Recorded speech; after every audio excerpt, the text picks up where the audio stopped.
Is it possible for Peter Dutton to win? And what's his path through? What does he need to do to turn some of these poll numbers, which have just been a slow drip of bad news for the coalition, around?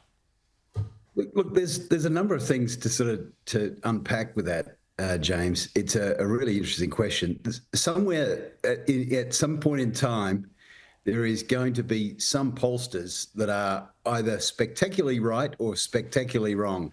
It reminds me a lot of 2019, where I recall going to Kirribilli House on the night of the election, and Sam Dastyari was on TV saying he had not seen one piece of polling data that would suggest that Bill Shorten would lose that election. And of course, we all know what happened there. All I can say is that both parties, I think their numbers are different from the national polls. Mm-hmm. They are measuring more accurately in the seats that really matter. And they are way more across the things that are going to move the needle. So, it's obviously Western Sydney and those outer metro belt seats down into Victoria, some in WA, that are critical for the coalition. And I don't think that's being measured in the national polls, the sentiment of those people on the streets in Liverpool, in Werriwa, of all places, mm-hmm. Gough Whitlam's old seat, is where the campaign launch was held today for the Liberal Party.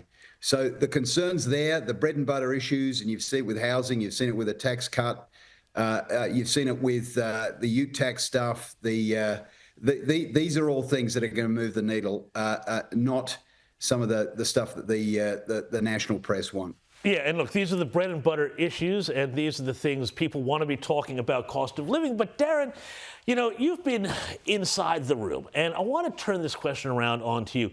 Labor right now is looking good. They weren't looking good at the start of the campaign, but they've had a strong campaign.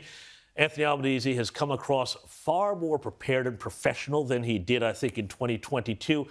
If you were in the Labor camp right now, if you were in their campaign headquarters, what would be the thing that you would be most concerned about knocking you guys off your game? Oh, I think it's more an inverse question, but I will answer it. Every day so far has been about either Peter Dutton, Donald Trump, or both. And every day that it's about that combination is a good day for Labor. And as David mentioned, the 2019 campaign, Scott Morrison very cleverly made the campaign about Bill Shorten and his policies. So if you're in government and you can make it about your opponent rather than yourself, you put yourself in a better position. And at the moment, the zeitgeist, plus probably a little bit of campaign manoeuvring, the story has not yet been about the government, it's been about Peter Dutton. Yeah, and I mean, that's always the thing, personalise your opponent. That's almost the first rule of campaigning. But you mentioned Donald Trump and MAGA there, and I want to come to you, David, because certain corners of the media are now drumming, really pushing this Trump coalition connection. And this week, Jacinta Price was speaking at a rally in Perth, and oh my God, shock, horror, she said this.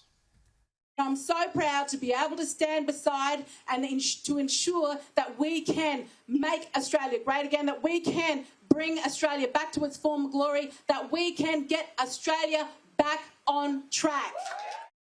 And like clockwork, a new picture has dropped from Jacinta Price's personal photo collection of her and her husband, oh no, wearing MAGA hats at Christmas. David Gazzard, how much of this is a storm in a teacup, and how much of this is actually going to really make people think that Peter Dutton is some sort of like Timu Trump who is going to bring all these sorts of MAGA policies to Australia? Well, it's interesting because, we've seen two things that have occurred over the course of really the faux election campaign and the actual election campaign. One of those was the cyclone in Brisbane, benefits the incumbent. The second has been the conflagrations from the United States with Donald Trump putting tariffs on, and there's a worldwide resistance to the President of the United States. So perish the thought that someone would say, make Australia great again. I mean, that must mean that you're automatically going to follow everything that Donald Trump does, which is silly and sort of asinine, but that's part of the assertion politics that's going on now. There is, I think, going back to your previous question, both of those major shocks have benefited the incumbent and Anthony Albanese, but the idea that the coalition is going to turn into Donald Trump, sort of marked Donald Trump redux is silly. Jacinta Price is one of the leading lights of of the coalition. She's an Indigenous woman, and she was a star throughout the Voice campaign. So I don't think anyone will be particularly concerned about that. But it does show you the febrile environment where, from the Prime Minister down, saying "Make Australia Great Again" must mean that you're a Donald Trump sycophant. Yeah, exactly. It is a little bit overheated. And Darren, I wrote earlier this week in the Daily Telegraph that if Donald Trump didn't exist, Anthony Albanese would almost have to invent him because he's such a useful foil to tag the coalition with and tag Peter Dutton with. What do you make of it? 100% agree with that. The world has favoured Anthony Albanese in that sense of Trump being a little bit crazier than people thought he might have been. I think what happens with the MAGA comment, 4 months ago, I think the coalition would have made Jacinta Price much more front and centre. They would have made any kind of Doge equivalent much more front and centre. The times have changed. And for Dutton to win, he's got to appeal to the centre. You've still got to appeal to your flank. I get that. And that's what Jacinta Price's role is. But the campaign is not the one they were intending to run 4 months ago, and she's not as central to what that campaign would have been. And so it's a bit of a smoke signal that perhaps voters might look at it and say, hey, hang on, that's what you guys really want to do. And that's why it's a problem. Yeah, and we saw last week there was that funny image of Jacinta Price behind Peter Dutton. You just saw sort of the top of her head sticking out over his shoulder. But on to other matters here, because this is a big important one here. It's about Greens' preferences. The Prime Minister has shut down further questioning over whether Labor will run more open tickets this election after McNamara MP Josh Burns said that he would not preference the Greens because of their stance on Israel. Here's what Anthony Albanese had to say about this. You know what the Labor Party wants? We want a number one next to the name of all these people. That's my concern.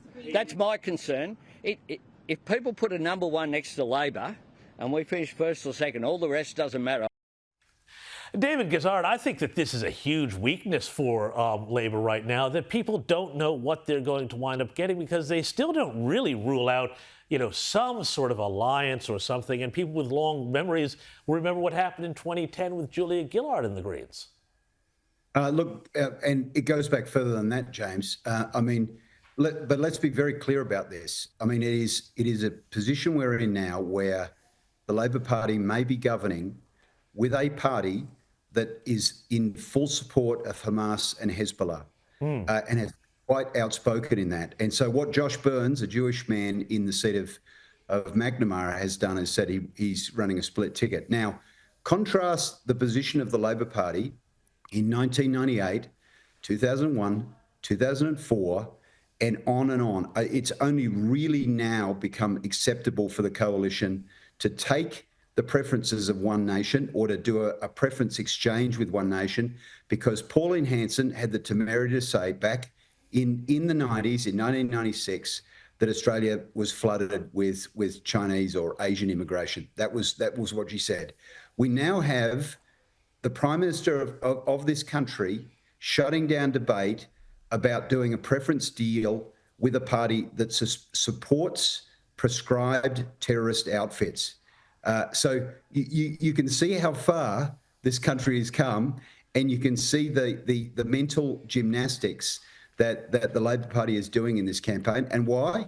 Well, we know that at the last election, they got 32% of the primary vote. They're somewhere near that same position. So 2 out of every 3 Australians will probably not lodge their first preference vote with the Labor Party. They need every preference they can get to get back into government, and part of that will be the 10, 12, 14% that comes from the Greens. So they'll be preferencing the Greens no matter who they support in the Middle East.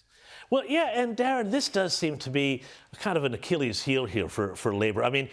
Why is the Prime Minister so testy? He gets very testy whenever he gets asked about this sort of thing. He's been in Parliament saying, the Greens aren't a serious party, blah, blah, blah. But now that there's a real possibility that they might need the Greens, he's still trying to keep his options open, and I think that'll be scaring off a fair few voters. I think what is definitely true is that it's now, 8 weeks ago, there was a possibility, and I've said this before, there was a bigger chance of a coalition majority than a Labor majority. Now those positions have reversed, but it's still far, far, far more likely that we're going to get minority government. Yeah. Now, the preferences are one thing, but who do you then form your government with is another. Having been part of that Gillard administration, yes, I can guarantee you that we don't want it to be with the Greens, but who can say? We're just going to have to wait and see how the votes fall. But preference deals, they're always grubby, they're always behind closed doors, and that goes for every party, not just Labor. But, I mean, as David Gazzard said, the Greens have some very extreme positions when it comes to Israel. Plenty of people like Josh Frydenberg have said this is an anti-Semitic party. How can Labor, even countenance being in some sort of coalition with them? Well, I think they'd prefer not to be. So we're kind of looking at it hypothetically. They can't. They're probably going to say, we won't govern in coalition with the Greens. We'll just have to wait and see what happens with the votes. But people should be very wise about what they're voting for. Absolutely, they should. Hey, I want to move on to one last topic here. There was a big swipe from Defence Minister Richard Marles at his Liberal counterpart, Andrew Hastie. He said that Andrew Hastie was not fit for the role of Defence Minister because of his views on women in military combat roles. Have a listen. I think it is untenable that he is saying, in respect of 460 servicewomen who meet the criteria to participate in combat roles, that despite the fact that they meet the criteria, because they are women, they should not be able to serve in that role. They should not be able to do that job. It's 2025. Well, David Gazzard, it's 2025 indeed, and 2025 is a pretty dangerous year. I would think that the biggest concern would be that the defense forces have the capability to kill the enemy. And, I'm a little less concerned. I have all the respect in the world for women who serve in the military, but it seems to be fighting over these views seems to be a distraction from the main game of what the ADF is supposed to be about. Look, I mean, it's frustrating, this debate. I mean, this has been with us for a long time. Should women serve at the front line? Of course, they should serve at the front line if they've got the capability to do that. But, I mean, can they carry out a wounded soldier who might be 200 pounds? Well, that's arguable, right? I mean, I think that's what Andrew Hastie is talking about as a former SAS soldier. So, I mean, this is a guy who knows what he's talking about. He's served he has served his country well, and it's an ongoing debate. Now, Darren is absolutely right. I mean, this has been an interesting thing to watch. When Donald Trump was elected and things sort of moved right, everyone thought this would cut against Anthony Albanese because the world seemed to be trending back to the right. But with the madness over tariffs and so on, it's become a positive for the Prime Minister. But remember, one of the things that was occurring at the time when all that was kept going on was the fires in LA, where it was clearly demonstrated that some of the the people working for the fire department couldn't carry people out of burning buildings, and they made no bones about not being able to do that. And they blamed the people for being in those burning buildings, saying they were in the wrong place. So that was met with outrage across the US. So I don't really think this is an attack on women. I think it's an attack on the strength, the necessary strength of a soldier working at the front line. And it's been a debate that's been going for as long as I can remember. Yeah, exactly. And, Andrew Hastie has served in combat. He's a Special Forces veteran. I think I'd take his advice on these sort of things. David Gazzard, Darren Burnett, going to have to leave it there. Thank you so much.